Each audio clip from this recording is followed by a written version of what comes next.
नमो भगवते वासुदेवाय। श्रीमद्भागवत सप्तम स्कंध चतुर्दश अध्याय। युधिष्ठिर उवाच शुण हे ब्रह्मार नंदन वनस्थ अवधूत धर्म। शुणिली शास्त्रर प्रस्तावे गृहस्थ धर्म कह एबे।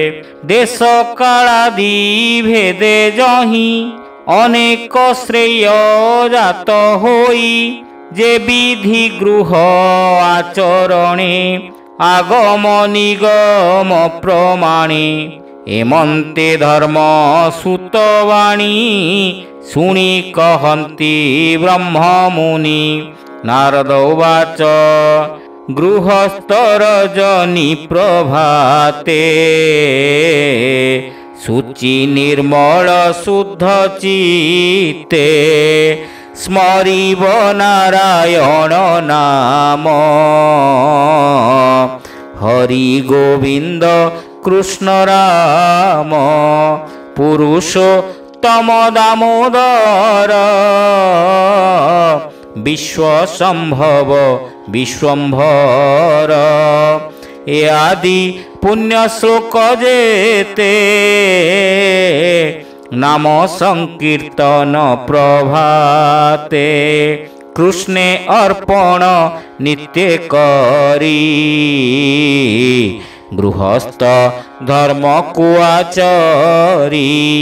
महत जने उपासन करिब नित्य कृष्ण ध्यान। कृष्णर अवतार कथा पुराण आदि शास्त्र गीता। संग करिब साधु सन्थे दिन बंचिब शुणी नित्य। साधु संगते थोई मन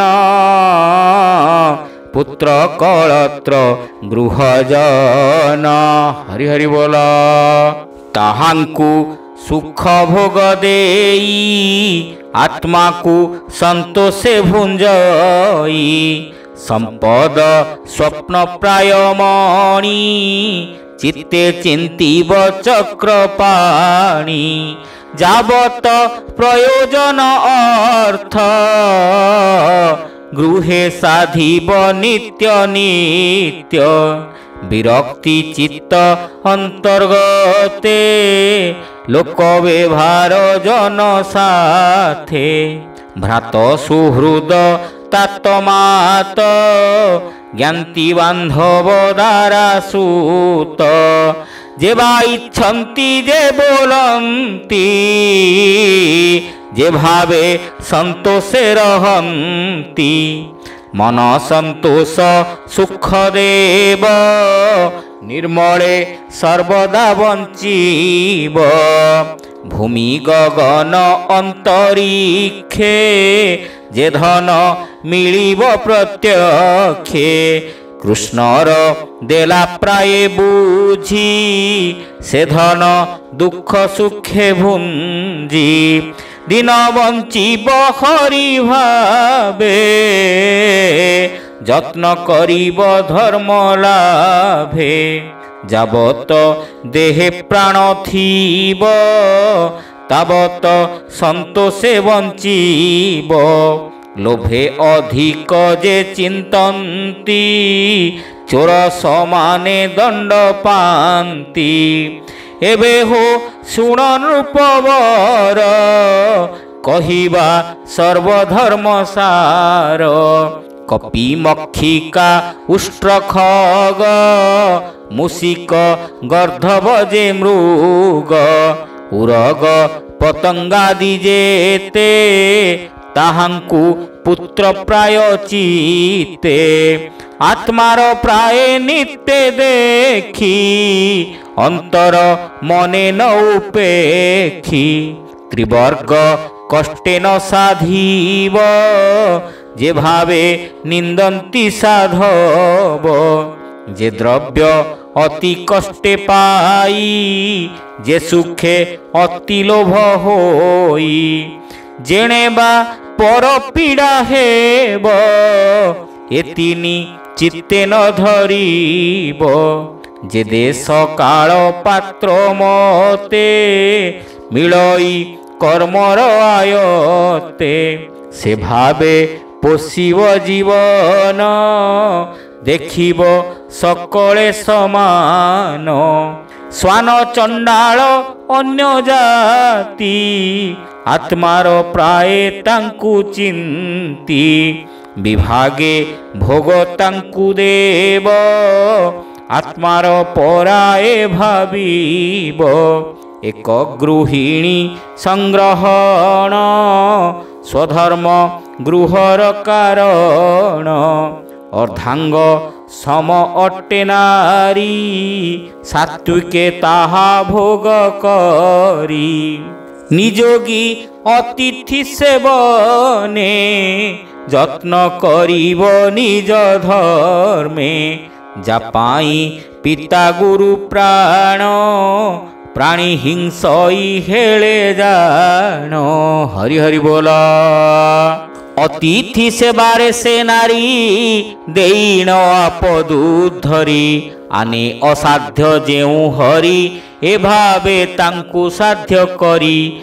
ଦେଖ ଏ ତୁଚ୍ଛ କଳେବର, ଅନ୍ତେ ଭଜଇ ତ୍ରିପ୍ରକାର।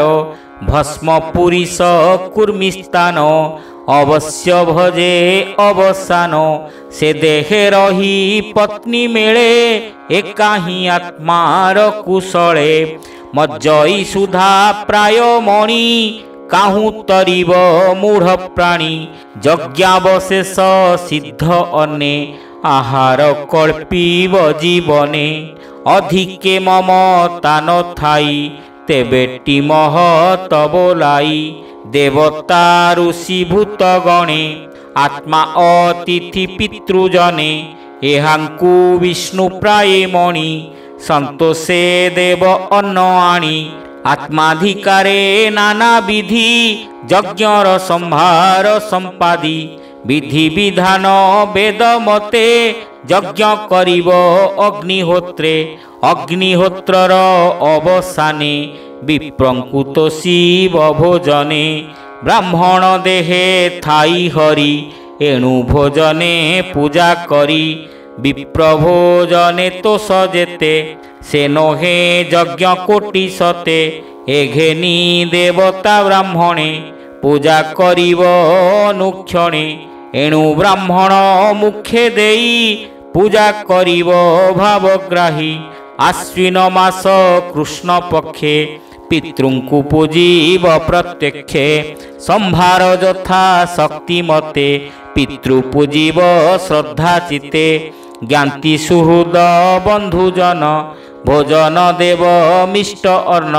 ଏବେ ହୋ ଶୁଣ ମହୀପତି, ଗୃହସ୍ଥ ଜନର ଏ ଗତି। ବେନି ଅୟନ ବିଷ୍ଣୁ ବାନ୍ତେ, ଦିବସ କ୍ଷୟ ବ୍ୟତିପାତେ। ଅକ୍ଷୟ ତୃତୀୟା ଦିବସେ, ଆଦିତ୍ୟ ଶଶାଙ୍କର ଗ୍ରାସେ। ଦ୍ୱାଦଶୀ ଶ୍ରବଣା ସଂଯୋଗେ, ତୃତୀୟା ତିଥି କ୍ଷୟ ଭୋଗେ। ଶୁକ୍ଳ ନବମୀ ଭର୍ଜ ମାସେ, ଚତୁର ଅଷ୍ଟକା ଦିବସେ। ମାଘ ସପ୍ତମୀ ଶୁକ୍ଳ ପକ୍ଷେ, ପୂର୍ଣ୍ଣିମା ମିଶି ମଘା ରକ୍ଷେ। ଦ୍ୱାଦଶୀ ଅନୁରାଧା ଭୋଗେ, ଶ୍ରବଣାତ୍ରି ଉତ୍ତରା ଯୋଗେ। ଏ ତିନି ଯୋଗେ ଏକାଦଶୀ, ଶ୍ରବଣା ଜନ୍ମ ରକ୍ଷେ ମିଶି। ଶ୍ରେୟ ସାଧନ ଯୋଗ ଏତେ, ଗୃହସ୍ଥ ଧର୍ମ ସାଧ୍ୟ ଅର୍ଥେ। ଏ ଦିନେ ଧର୍ମ କର୍ମ କଲେ, ଶ୍ରେୟ ଆୟୁଷ ବଢ଼େ ଭଲେ।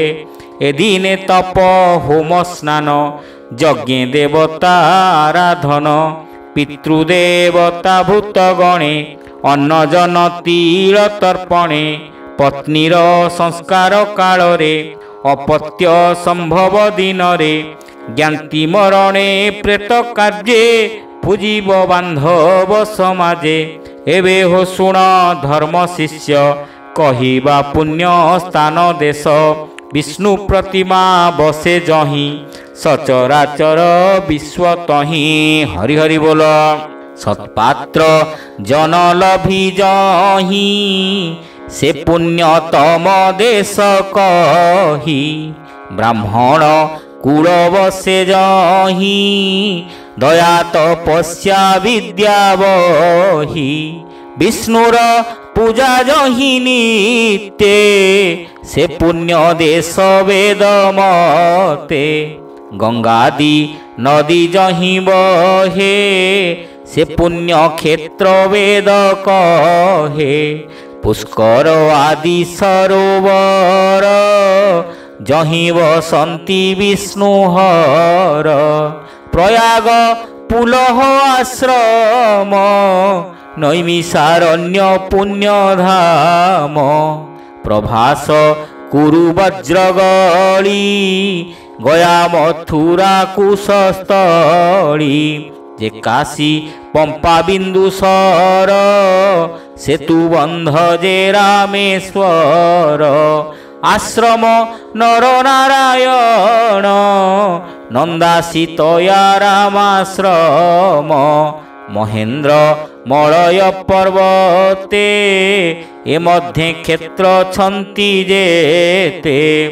ए सर्वस्थान हरि प्रिय तेणु जगते पुण्यमय। जे पुण्यतम देश भावी विष्णु प्रतिमा जहि सेवी। कैवल्य इच्छा जार चित्ते ए देशे सेहुथिबे नित्य। एबे कहिबा पात्र जेते शुण राजन शुद्ध चित्ते। पुराण पुरुष मुरारी जार भियाण वसुंधरी। सचरा चरजा शरीर ऋषि देवता ब्रह्माहर।